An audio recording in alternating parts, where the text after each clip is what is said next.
여러분, 혹시 집에서 사랑하는 가족을 떠나보내는 순간을 상상해 보신 적 있으신가요?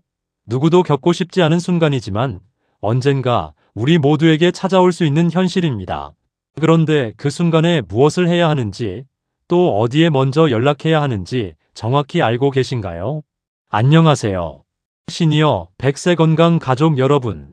저는 30년째 응급의학과에서 환자들을 지켜보고 있는 의사이며 여러분의 100세 건강 파트너입니다.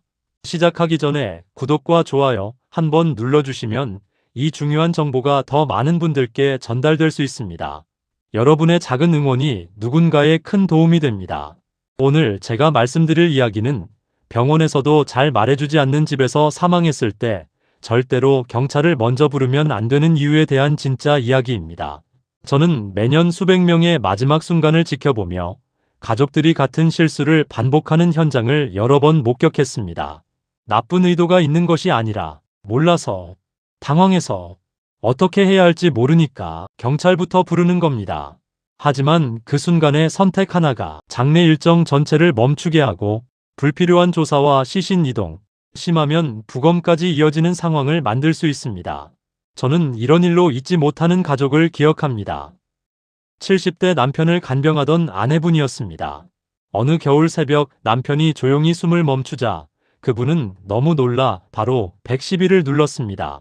누가 돌아가셨으면 경찰이 와야 하지 않나요? 그분은 그렇게 생각하셨던 거죠. 하지만 그 선택은 상황을 완전히 뒤흔들었습니다. 경찰은 즉시 사건으로 분류했고 시신은 장례식장이 아닌 국과수로 이송되었습니다. 사망 원인을 밝히기 위한 의무 절차가 시작되었기 때문입니다. 이 과정에서 장례는 3일 이상 연기되었고 아내분은 자신이 마지막 순간을 더 혼란스럽게 만들었다며 눈물만 흘리셨습니다. 여러분, 자연사든 지병이든 집에서 돌아가신 경우 경찰이 먼저 올 이유는 없습니다. 경찰이 오면 범죄 가능성을 배제해야 하므로 모든 절차가 훨씬 복잡해지고 시간이 늘어납니다. 그렇다면 누가 먼저 와야 할까요? 바로 119입니다. 119 구급대원은 사망 여부 확인, 병원 이송 여부 판단 필요한 경우 의사 검안 연결, 이 순서로 법적 절차를 안내합니다.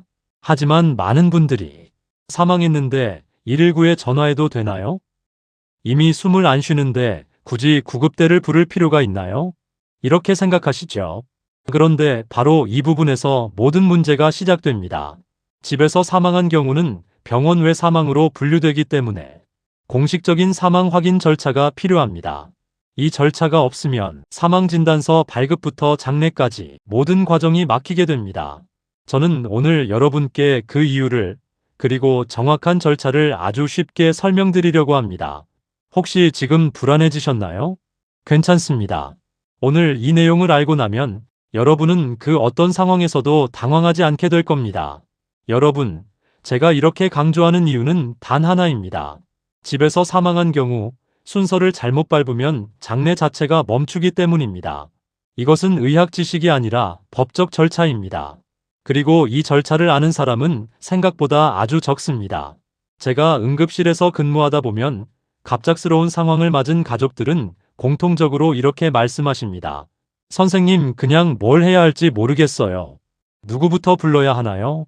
이 질문을 들을 때마다 저는 그들의 떨리는 손, 새빨개진 눈가, 그리고 당황 속에서도 가족을 지키려는 그 마음을 느낄 수 있습니다. 그래서 저는 꼭 말씀드립니다. 가장 먼저 해야 할 일은 119 신고입니다. 숨이 멎었다고 느껴져도, 이미 돌아가셨다고 확신해도, 심지어 임종이 임박했다는 예감이 들더라도 가장 먼저 119입니다. 왜냐하면 119 구급대원은 도착 즉시 기본적인 사망 확인 과정을 진행합니다. 심전도 측정, 반응 확인, 호흡 여부 등 사망 판단에 필요한 절차를 거친 뒤 자연사로 추정되는지, 외상이 있는지, 범죄 흔적이 있는지 이런 부분을 먼저 체크합니다. 이 과정이 선행되어야 불필요한 경찰 조사를 피할 수 있습니다. 만약 외상이 없다면 구급대원은 보통 가족에게 이렇게 말합니다. 의사 검안이 필요합니다. 평소 다니시던 병원이 있으신가요? 즉, 두 번째 단계는 사망진단서를 발급해줄 의사를 연결하는 일입니다. 이 다음 단계가 정말 중요합니다. 사망 확인 후 구급대원은 상황을 판단해 평소 진료를 맡아온 주치의에게 연락할 수 있는지 또는 병원 응급실로 검안 이송이 필요한지 그 방향을 안내합니다. 여기서 많은 분들이 막힙니다. 왜냐하면 대부분의 가족이 평소 다니던 병원이 어디였나요? 주치의 연락처 있으세요? 이 질문에 아무도 대답하지 못하기 때문입니다. 여러분, 주치의가 있다는 것은 생전에 모셨던 의사가 있다는 뜻입니다. 그 의사는 고인의 질병, 치료 과정, 상태 변화를 알고 있기 때문에 자연사로 판단될 때 사망진단서를 발급할 수 있는 가장 확실한 전문가입니다. 그런데 주치의 연락처가 없으면 어떻게 될까요? 그때부터 절차는 길어지고 복잡해집니다. 119는 결국 병원 응급실로 이송을 권하게 되고 응급실에서는 담당 의사가 직접 검안 후 시체 검안서를 발급합니다. 여기까지만 해도 시간이 몇 시간 더 소요됩니다. 하지만 이것이 끝이 아닙니다. 확인 과정에서 외상이 조금이라도 있거나 원인이 명확하지 않거나 기저질환 기록이 부족하면 이제부터는 경찰의 공식 조사가 필수가 됩니다. 경찰은 고인의 방, 주변 환경, 몸 상태까지 모두 확인합니다. 그리고 필요하다고 판단하면 국과수 부검까지 이어질 수 있습니다. 이 모든 과정이 단지 119보다 112를 먼저 눌렀다는 이유로 시작됩니다. 30년 동안 응급실에서 일하며 그 순간에 한 통 전화가 이렇게 큰 차이를 만든다는 사실을 누구보다 많이 목격했습니다. 그래서 저는 다시 한번 말씀드립니다. 집에서 사망했을 때 119 전화, 의사 사망 진단서 받기, 장례식장 연락하기. 이 순서를 반드시 기억하셔야 합니다. 여러분은 혹시 지금 우리 부모님이 돌아가시면 나는 뭘 먼저 해야 하지? 이런 생각이 잠깐 스치지 않았나요? 그렇다면 이미 반은 준비가 된 것입니다. 이제 다음 부분에서는 왜 경찰을 먼저 부르면 큰일 나는지, 그리고 어떤 상황에서 반드시 경찰이 개입해야 하는지를 더 구체적으로 설명드리겠습니다. 여러분, 이제 본격적으로 많은 분들이 가장 헷갈려 하시는 부분을 짚어보겠습니다. 그럼 경찰은 언제 부르는 건가요? 왜 경찰을 먼저 부르면 안 되는 건가요? 실제 응급실에서도 가족분들이 가장 많이 묻는 질문입니다. 결론부터 말씀드리겠습니다. 경찰은 의심스러운 죽음에만 개입합니다. 즉, 자연사로 보이는 상황에서는 경찰을 먼저 부르면 안 됩니다. 왜냐하면 경찰이 현장에 들어오는 순간 그때부터 상황은 사건이 되기 때문입니다. 저는 여러분께 실제 사례 하나를 들려드리고 싶습니다. 얼마 전 응급실에서 만난 60대 남성의 가족 이야기입니다. 아버지가 천식과 심장질환을 오래 앓고 있었고 그날도 평소처럼 쉬고 계시다가 조용히 숨을 멈추셨습니다. 가족들은 당황해 바로 112로 전화했고 경찰이 가장 먼저 도착했습니다. 경찰은 절차에 따라 방안을 촬영했고 약통, 침대 주변, 심지어 가족들의 진술까지 모두 조사 기록으로 남겼습니다. 그리고 의사가 살아있을 때의 상태를 잘 모르기 때문에라며 부검을 권유했습니다. 가족들은 울면서 아버지는 지병으로 돌아가신 건데 왜 부검을 해야 하냐고 했습니다. 하지만 경찰 입장에서는 죽음을 자연사로 단정할 근거가 부족하면 무조건 수사 절차를 밟아야 하기 때문입니다. 결국 시신은 장례식장이 아닌 국과수로 이동했고 장례는 사흘이나 늦춰졌습니다. 가족은 극심한 스트레스 속에서 우리가 119만 불렀어도 이렇게 되지 않았을 텐데 이렇게 후회하셨습니다. 이 사례는 결코 드문 일이 아닙니다.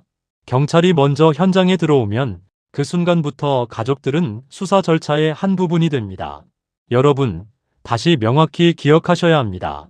집에서의 사망은 병원 외 사망으로 분류되기 때문에 절차를 잘못 밟으면 조사가 먼저 시작됩니다. 반면 119가 먼저 오면 이야기의 흐름이 완전히 달라집니다. 119 구급대원은 가장 먼저 질병으로 인한 자연사인지 범죄 가능성이 있는지 이 둘을 1차적으로 판단합니다. 이 과정에서 질병, 진단 기록, 약 복용 내역이 확인되면 이 사망은 자연사로 추정된다는 근거가 남습니다. 이 근거가 있어야 경찰이 오더라도 조사가 간단히 끝나고 부검을 피할 수 있는 경우가 많습니다. 그런데 112가 먼저 오면 어떻게 될까요? 가족들이 아무리 평소 지병이 있었습니다. 예전부터 상태가 안 좋았습니다. 이렇게 설명해도 경찰은 의학적 판단을 할 수 없기 때문에 전부 다시 검증해야 합니다. 그래서 모든 과정이 2배, 3배로 길어집니다. 저는 응급실에서 이런 상황을 수없이 봤습니다. 경찰은 죄가 있는 사람을 찾기 위해 온 것이 아니라 죽음에 의심이 없는지 확인하는 직무를 수행하는 것뿐임에도 가족들에게는 불필요한 스트레스와 상처를 남기게 됩니다. 그래서 저는 이렇게 말합니다. 119가 먼저 오면 사망은 의학적 절차로 흐름이 정리됩니다. 112가 먼저 오면 사망은 수사 절차로 흐름이 바뀝니다.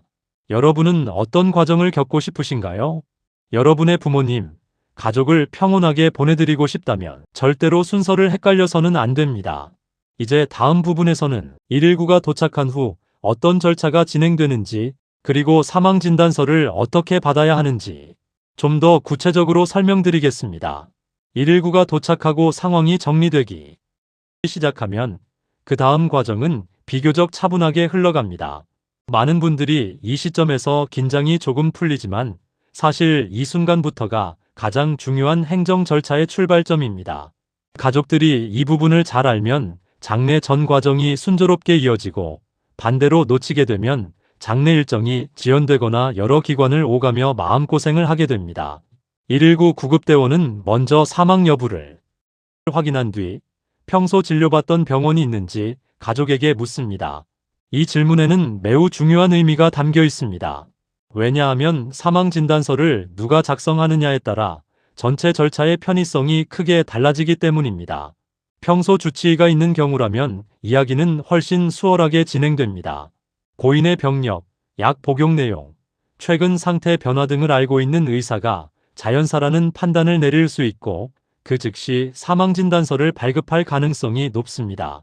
이 경우 장례식장 이동도 신속하게 이루어지고 불필요한 조사나 이송 과정이 생기지 않습니다. 문제는 대부분의 가족이 주치의 연락처를 모른다는 데 있습니다. 오래된 약 봉투, 병원 영수증, 진료 카드조차 찾지 못한 채 당황하는 경우가 정말 많습니다. 이런 상황이 되면 119는 응급실로의 이송을 권하게 됩니다. 응급실 의사가 검안 절차를 진행해야만 사망 원인 기록이 가능하기 때문이죠. 응급실에서의 검안 역시 어렵지 않은 과정이지만 문제는 시간입니다. 야간이라 담당 전문의가 부재하거나 환자 수가 많아 검안이 지연될 수도 있습니다. 또한 고인의 상태를 모르는 의사가 판단해야 하므로 기존 질환을 증명할 자료가 없으면 경찰 협조 요청이 들어가는 경우도 있습니다. 이 모든 절차는 가족들에게 큰 심리적 부담으로 다가옵니다. 사망진단서 발급이 완료되면 그때부터 비로소 장례식장에 연락할 수 있습니다. 여기서 가족들이 또 한 번 실수하는 경우가 있습니다. 사망진단서가 나오기도 전에 장례식장을 먼저 부르는 것입니다. 겉으로 보기엔 급히 모셔가도 되지 않나 싶지만 법적으로는 사망 원인 확인 전 시신 이동이 허용되지 않습니다. 이 규정을 어기면 장례식장 측은 시신을 받지 못하고 가족은 경찰 조사 대상으로 분류될 수 있습니다. 저는 응급실에서 이런 상황을 여러 번 지켜보았습니다. 어떤 가족은 급하게 장례식장을 먼저 불렀다가 장례식장 직원이 사망진단서가 없어서는 모실 수 없다고 말해 교착 상태가 오기도 했습니다. 그 뒤 경찰이 출동했고 사망 원인 확인부터 시신 이동, 서류 작성까지 6시간 넘게 걸렸습니다. 그날 밤 가족들은 왜 그런 기본적인 규정을 알려주는 곳이 없느냐고 계속해서 울먹이셨습니다. 그렇기 때문에 저는 늘 강조합니다. 사망진단서가 발급되고 난 뒤에야 장례식장을 부를 수 있다. 이 점만 기억하셔도 절반 이상의 혼란을 막을 수 있습니다. 장례식장을 부를 때도 몇 가지 팁이 있습니다. 가능하면 고인이 계신 집에서 가까운 곳을 선택해야 합니다. 특히 여름철에는 사망 후 변화가 빠르기 때문에 이동 시간이 짧을수록 고인을 더 존엄하게 모실 수 있습니다. 또한 화장장 예약은 장례식장 예약과 동시에 해야 일정이 맞습니다. 화장장이 밀리는 지역에서는 장례 일정이 하루 이상 늦춰지는 경우도 흔합니다. 사망진단서는 기본적으로 5부 이상 받아두는 것이 좋습니다. 보험, 연금, 은행, 부동산, 공과금, 차량 폐지 등 거의 모든 과정에서 원본 제출을 요구하기 때문입니다. 조금 숨을 고르며 생각해 보시겠습니까? 이 모든 절차는 슬픔을 더 크게 만들기 위한 것이 아니라 고인을 마지막 순간까지 법적 의학적으로 보호하기 위한 과정입니다. 우리가 미리 알고 있으면 그 순간에도 침착하게 한 걸음씩 나아갈 수 있습니다. 사망 진단서를 받고 장례식장과의 연락이 시작되면 많은 가족들은 그제야 절차가 모두 끝났다고 생각합니다. 하지만 실제로는 이 시점부터 새로운 행정 절차들이 이어집니다. 장례 일정이 진행되면서도 꼭 챙겨야 하는 일들이 있고, 이를 놓치면 나중에 예상치 못한 어려움을 겪게 되는 경우가 많습니다. 가장 먼저 해야 할 일은 사망 신고입니다. 법적으로는 사망일로부터 1개월 이내에 하면 되지만 장례가 끝난 직후 바로 처리하는 것이 가장 좋습니다. 시간이 지나면 마음이 지치고 필요한 서류를 찾는 과정이 훨씬 어려워지기 때문입니다. 저는 응급실에서 여러 가족을 보며 이 절차가 늦어질 때 어떤 혼란이 생기는지 너무 많이 봐왔습니다. 고인의 이름으로 된 각종 고지서가 계속 발송되고 자동이체가 그대로 진행되며 해지해야 할 계약이 그대로 남아 많은 비용이 새어나가는 경우도 적지 않았습니다. 사망신고는 주민센터에서 간단히 처리할 수 있습니다. 사망진단서 원본, 가족관계증명서, 신고자의 신분증만 있으면 됩니다. 하지만 여기서 많은 분들이 놓치고 지나가는 절차 하나가 있습니다. 바로 사망자 재산 조회 신청입니다. 이 절차를 하면 고인이 남긴 예금, 보험, 대출, 부채, 자동차, 부동산 등 모든 정보를 한 번에 확인할 수 있습니다. 고인의 재산 규모를 정확히 알아야 상속을 어떻게 할지 결정할 수 있고, 필요하다면 법적 절차를 밟아야 하는 경우도 생깁니다. 많은 가족들은 부모님이 빚을 남기셨을 거라고는 단 한 번도 생각해 보지 않습니다. 하지만 실제로는 소액 대출, 연체된 통신비, 미납된 카드값, 보증금 문제 등 예기치 못한 채무가 발견되는 일이 아주 흔합니다. 부채가 있는 경우 상속 포기나 한정 승인을 선택할 수 있는데, 이 절차는 사망 사실을 알고 난 날부터 3개월 이내에 해야만 법적으로 보호받을 수 있습니다. 기한을 놓치면 예상치 못한 빚까지 모두 가족이 떠안게 되는 상황이 생길 수 있습니다. 사망 신고 후에는 고인 명의로 된 각종 자동이체나 계약도 직접 정리해야 합니다. 전기, 가스, 수도, 통신비, 자동차 보험 등 삶의 흔적들이 그대로 남아있기 때문입니다. 어떤 가족은 자동차 보험 해지를 미루다가 사고가 발생했을 때 법적 문제로 이어질 뻔한 경우도 있었습니다. 작은 항목 하나라도 빠짐없이 점검하는 것이 안전하고 정확합니다. 또 하나 기억해야 할 것은 장례비 지원 제도입니다. 정부나 지자체에서 지원하는 장례비가 있는데 많은 분들이 이런 제도가 있는지도 모르고 지나갑니다. 기초연금 수급자나 국가유공자 혹은 소득 기준을 충족하는 경우 일정 금액을 지원받을 수 있기 때문에 주민센터에 한 번만 문의해도 도움이 되는 경우가 많습니다. 장례 이후 경제적 부담을 조금이나마 덜 수 있는 제도이니 반드시 확인하시는 것이 좋습니다. 가족을 떠나보내는 과정은 슬픔과 충격으로 채워져 있습니다. 그 슬픔 속에서 복잡한 행정 절차까지 떠안게 되면 마음의 짐이 훨씬 더 커지게 됩니다. 저는 응급실에서 수없이 많은 가족들을 보며 정보 부족 때문에 더 힘든 시간을 보내는 모습을 여러 번 지켜봤습니다. 그래서 이러한 절차를 미리 알고 준비하는 것이 남은 가족들에게 얼마나 큰 도움이 되는지 누구보다 잘 알고 있습니다. 고인을 보내는 마지막 순간은 누구에게나 단 한 번뿐입니다. 그 순간을 혼란 없이, 후회 없이 마무리하기 위해서는 이런 행정 절차까지도 알고 있는 것이 중요합니다. 미리 아는 지식은 마음을 지키는 힘이 됩니다. 작은 준비가 큰 혼란을 막고 마지막 길을 조금 더 평온하게 만들 수 있습니다. 오늘 제가 여러분께 드린 이야기는 사실 그 누구도 쉽게 꺼내지 않는 내용입니다. 병원에서도 자세히 알려주지 않고 주변 지인들에게 묻기에도 어색한 이야기입니다. 하지만 막상 그 순간이 닥치면 우리가 아는 것들이 너무 적다는 사실을 깨닫게 됩니다. 그래서 저는 오늘 이 시간을 빌려 여러분이 반드시 알고 있어야 하는 절차들을 최대한 쉽게 그리고 실제 사례 중심으로 전해드렸습니다. 집에서의 사망은 누구에게나 일어날 수 있습니다. 그것이 자연사이든 오랜 병환 끝에 평온한 임종이든 우리는 그 순간을 존엄하게 마무리해드릴 책임이 있습니다. 당황하지 않고 절차를 놓치지 않고 고인의 마지막 길을 차분하게 지켜드리는 것. 그것이 남은 가족의 역할이며 또 우리 스스로를 위한 마음의 정리이기도 합니다. 여러분이 오늘 들으신 내용은 언젠가 꼭 필요한 순간에 여러분을 지켜줄 것입니다. 누군가의 마지막을 혼란 없이 준비할 수 있고 무엇보다 불필요한 조사나 절차 때문에 사랑하는 가족이 더 힘든 시간을 보내는 일을 막을 수 있습니다. 저는 응급의학과 의사로서 이 과정이 얼마나 많은 분들에게 혼란과 후회를 남기는지 잘 알고 있기에 여러분만큼은 같은 어려움을 겪지 않기를 진심으로 바랍니다. 혹시 오늘 이야기를 들으며 떠오른 생각이나 궁금증이 있으신가요? 여러분의 경험이나 질문이 있다면 댓글로 남겨주세요. 여러분 한 분의 댓글이 또 다른 분들에게 큰 도움이 될 수 있습니다. 그리고 이러한 중요한 정보를 계속 받아보고 싶다면 무료 구독과 좋아요, 알림 설정까지 해두시면 언제든 필요한 내용을 놓치지 않고 받아보실 수 있습니다. 여러분의 작은 참여가 더 많은 어르신들의 삶을 지켜주는 힘이 됩니다. 우리는 누구나 언젠가 떠나고 또 누군가를 떠나보내는 입장이 됩니다.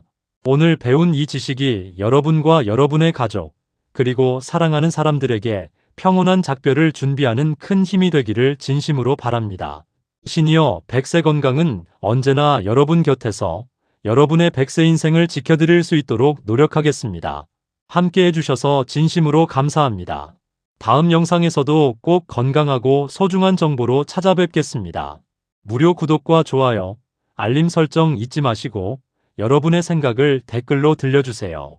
여러분의 하루가 평온하길 바랍니다.